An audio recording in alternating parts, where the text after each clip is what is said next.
जंगल में 5 गरीब बहू का पेड़ों से बना घर का जुगाड़ू सामान। आज जंगल में रामकली जी की पड़ोसनें उनसे मिलने आई हैं।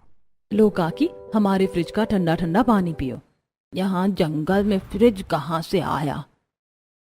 बहन, हमारे घर में fridge, washing machine, table, bathroom सब है जंगल में ही। हम तुम्हारी तरह अमीर नहीं है, लेकिन मेरी जुगाड़ू बहुओं के कारण सब पॉसिबल हो गया। मेरी तरह आप भी यही सोच रहे हैं ना? आखिर ये लोग जंगल में क्यों रह रहे हैं और जंगल में इतनी सुख सुविधाएं आई कहां से? चलिए, अब तो ये स्टोरी देखने के बाद ही पता चलेगा। 4 दिन से बारिश रुकने का नाम तक नहीं ले रही। पहले घुटनों तक पानी था, अब तो कमर तक हो गया। माँ, अब हमें रहने का कोई जुगाड़ ढूंढना चाहिए। हम ज्यादा देर तक यहाँ नहीं रह सकते। पापा, हमको बचाओ, हम डूब जाएंगे। पापा, हमें गोद में उठा लो, वरना हम डूब जाएंगे। अब गले तक पानी आ रहा है। घंटों से ऐसे पानी में खड़े खड़े अब घुटनों में दर्द हो रहा है बेटा। अजय, आप मुन्ना को गोद में ले लो, मैं पलक को उठा लेती हूँ। तभी राज मुन्ना को कंधे पर बिठा लेता है और मनीता पलक को गोद में ले लेती है। ये बारिश रुकने का नाम नहीं ले रही। इस पानी से पैरों में सड़न होने लगी है। हमारे इस एक कमरे के घर में तो छत भी नहीं है, वरना छत पर ही बैठ जाते बारिश के रुकने तक। यहाँ जल का स्तर बढ़ते जा रहा है। इससे अच्छा हमें अपने पड़ोसियों से मदद मांगनी चाहिए, शायद कोई मदद कर दे। सपना बहू बिल्कुल सही कह रही है, पड़ोसियों से मदद लेनी चाहिए, क्योंकि इससे घर में इतना पानी भर गया कि यहाँ रुकना खतरे से खाली नहीं। हम इस तरह बच्चों को ज्यादा देर तक गोद में उठाकर भी नहीं रख सकते ना। फिर सभी घर के बाहर निकलते हैं, जहाँ कमर तक तो नहीं, लेकिन घुटनों तक पानी भरा हुआ था। कमला बहन, ये बारिश बंद होने तक क्या तुम अपने घर में रहने की इजाजत दोगी? बड़ी मेहरबानी होगी तुम्हारी। अरे 5 बेटा बहू है तुम्हारे, शर्म करो। अगर 5 मिलकर एक पक्का घर भी बनवाते तो सड़क पर दूसरे के घर में रहने को भीख नहीं मांगनी पड़ती। पूरे गांव में पानी भरता है, सबको पता है, इसीलिए सबने अपने घर ऊंचे करवा लिए। लेकिन तुम गरीब कंजूस तो पैसे बचाने में लगे थे ना। जाओ, मेरे घर में कोई जगह नहीं है, मेरा भी तो परिवार है। पड़ोसन पूरे परिवार को बेइज्जत करके भगा देती है। रोइए नहीं बाजी, आज दिन बुरे हैं तो हर जगह से ठोकरें मिलेगी। हम बगल वाली काकी से बात करते हैं, वो बहुत अच्छी हैं, रहने देंगी। फिर सभी पड़ोसन दुलारी के घर जाते हैं।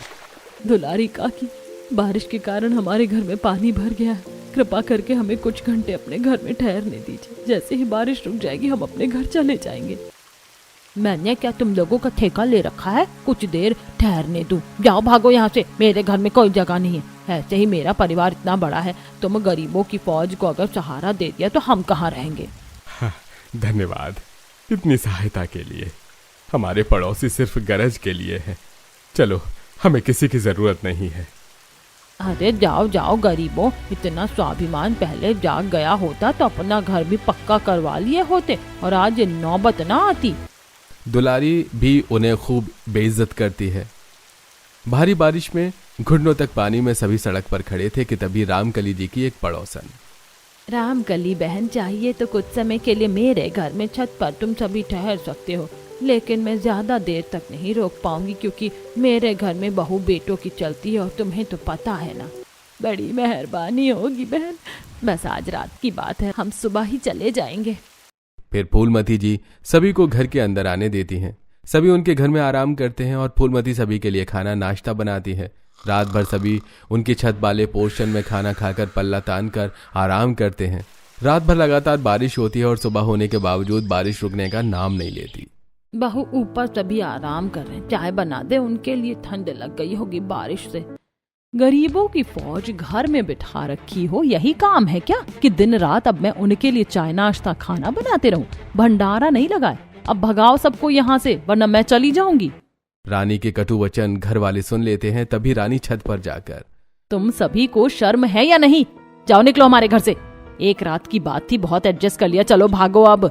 और इस तरह पड़ोसी भी बहुओं और ससुराल वालों को बेइज्जत करके उन्हें वहां से भगा देते हैं। बस बहुत हो गया, यहाँ वहां की जिल्लत झेलने से अच्छा हम इस पानी में डूबकर मर जाते, फिर भी अच्छा होता। ऐसा नहीं कहते जी, कोई ना कोई सॉल्यूशन तो होगा ही। पूरे गांव में हर जगह पानी भरा हुआ है। हमें बाहर जंगल की तरफ जाना चाहिए, क्योंकि पानी में ज्यादा देर रहना ठीक नहीं है। अगर सांप या बिच्छू रहा और काट लिया तो दिक्कत हो जाएगी। सभी पानी में चलते हुए जंगल की ओर बढ़ते जाते हैं। इतनी बारिश में जंगल में भी जाकर क्या फायदा? हमारे रहने के लिए जंगल ठीक नहीं है।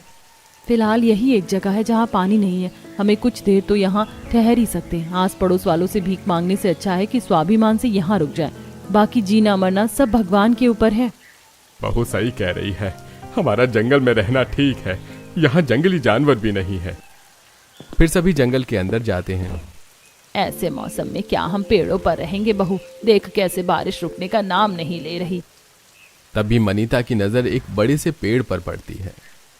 सही कहा माँ जी, पेड़ पर नहीं लेकिन पेड़ के अंदर जरूर रह सकते हैं। वो देखिए कितना बड़ा पेड़ है, पक्का इसमें पहले कोई रहता होगा।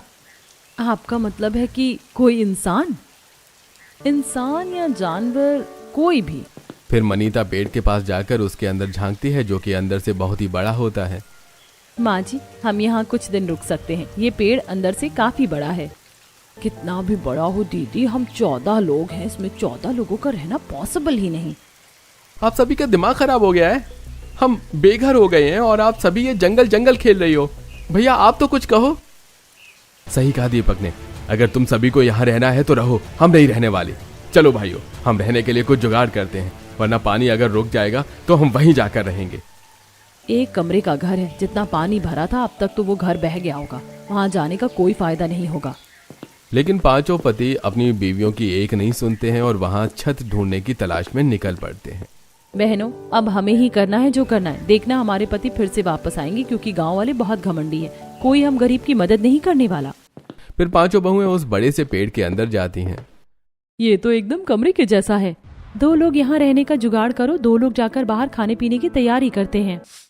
फिर जानवी और प्रिया पेड़ के अंदर साफ सफाई करती हैं और बाहर से लकड़ी ले जाकर अंदर मिट्टी का चूल्हा बनाती हैं और एक रसोई तैयार करती हैं।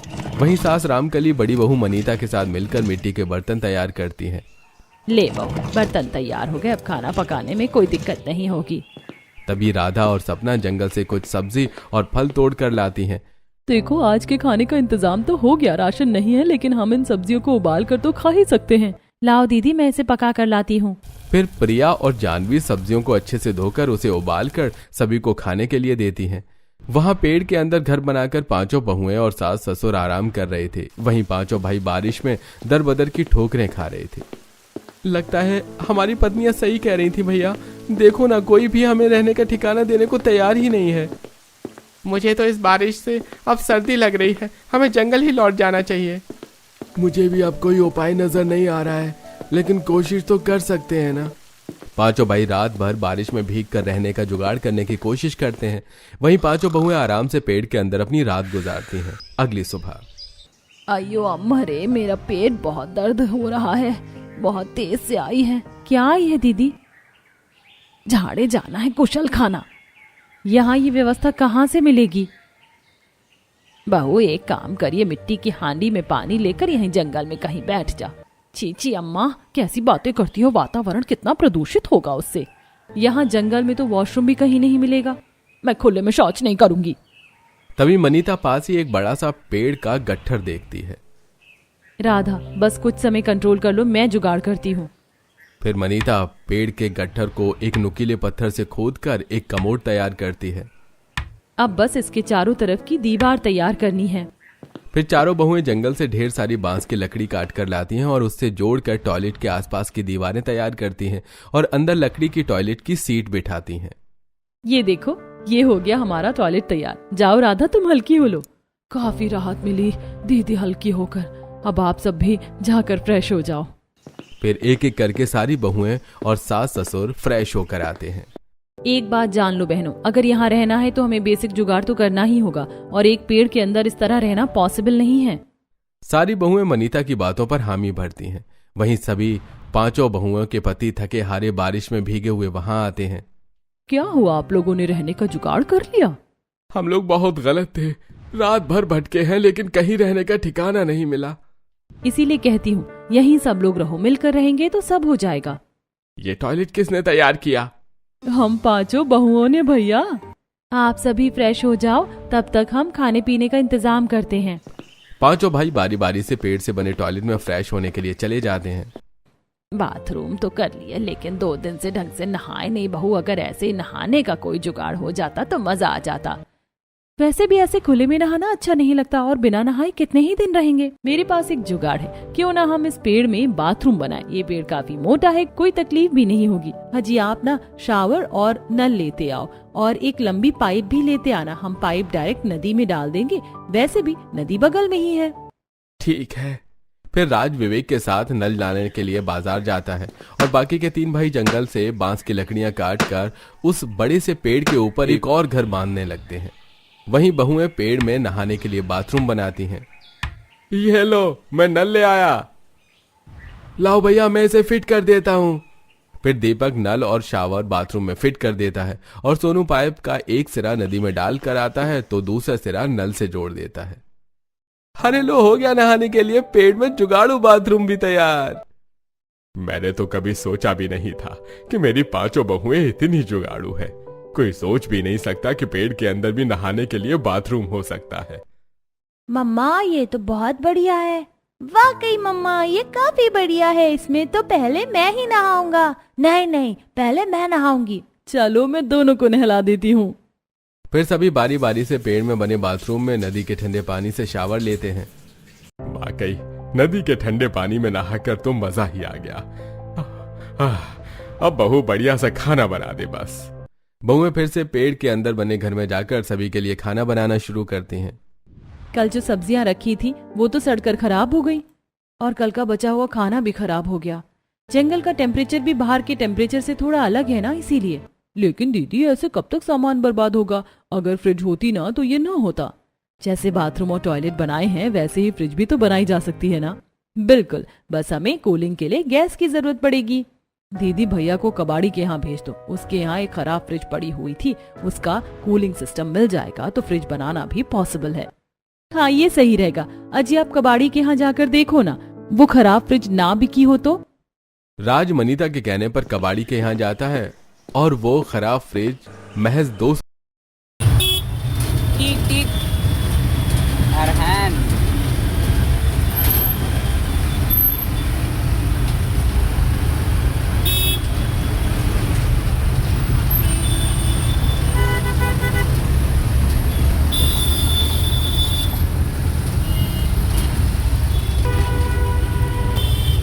हम लोग हैं मुजरिम और बंद होके जा रहे हैं टोटो में।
सर उतार दो।